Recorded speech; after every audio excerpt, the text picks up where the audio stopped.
Tom Scherbowski, Getty Images. After what could classify as a false start, the NFL's oddly named legal tampering period erupted Tuesday, with major dominoes at seemingly every position falling into place. Granted, none of the deals for soon-to-be free agents can become official until the new league year opens Wednesday at 4 p.m. ET, meaning we still have wiggle room for some of the rumors to fall through or create drama. But for the most part, we can expect most of the reported deals to be wrapped up, which could make for a boring start to free agency, most of the guys agreeing to deals they'll sign, and their representatives simply setting the market. We don't know the fate of every free agent just yet, though. So let's take a look at some of the seemingly undecided rumors and nail down predictions on them. Teddy Bridgewater. Bruce Clucone, Associated Press. For a moment, it looked like we had something cemented on former Minnesota Vikings quarterback Teddy Bridgewater. Former, because CBS Sports' Bryant McFadden reported Bridgewater and the New York Jets had come to terms on a deal. But a few hours later, ESPN's Josine Anderson swooped in with an interesting development. It's certainly not too hard to believe Bridgewater and his representatives are taking their time finding him the best possible deal. And why not? While rumblings of his connection with the Jets were brewing, other major pieces on the open market were settling. Drew Brees re-upped with the New Orleans Saints. According to Jane Slater of NFL Network, Kirk Cousins plans to sign with the Vikings. According to Adam Schefter of ESPN, Sam Bradford intends on hooking up with the Arizona Cardinals. According to Schefter, Bridgewater was never going to be the first quarterback off the market, viewed as a risk because of the scary injury that cost him the entirety of his 2016 season. The former Louisville star is still a high-upside option who at his best completed 65.3% of his passes with 14 touchdowns and 9 interceptions in 2015. But Bridgewater himself might have some pause about the Jets because they reportedly agreed to a deal with Josh McCown. According to McCown's agent, Mike McCartney, we can't expect this pause to last much longer, though. And ESPN's Diana Rossini reported he might have a one-year deal with the Jets in place.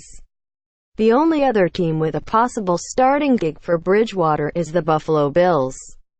But even they might end up with a rookie anyway.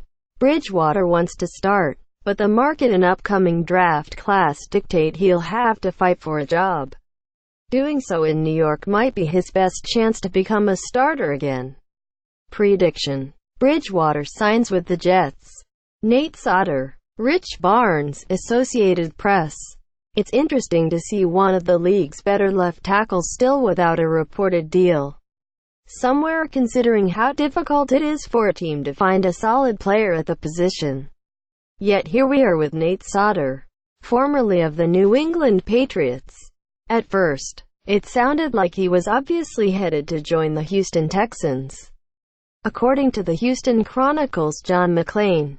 But nothing further has come down the pipeline on this.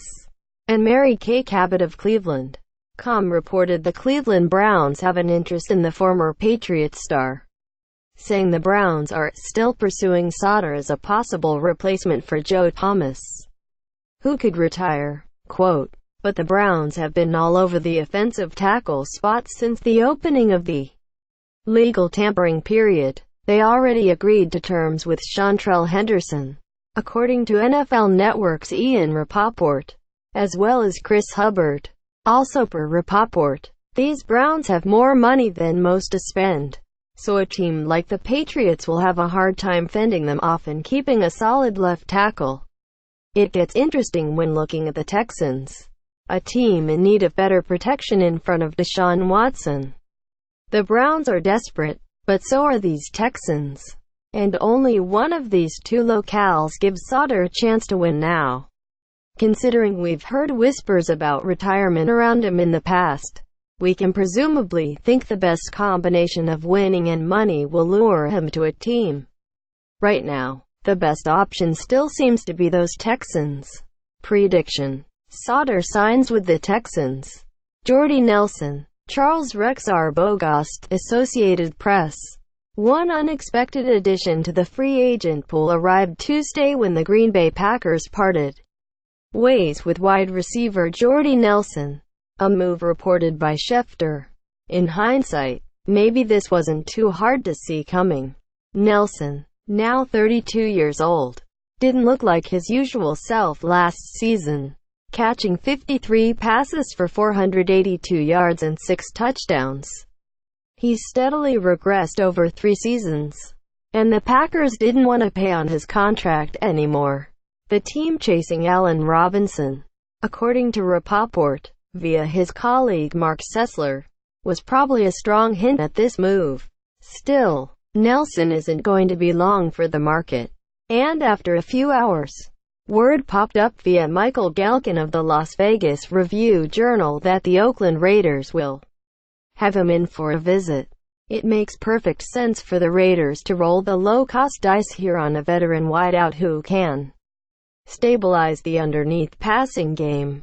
After all, a year ago, it was Jared Cook, Amari Cooper or Michael Crabtree leading the team in receiving with 54 catches for 688 yards and 2 touchdowns.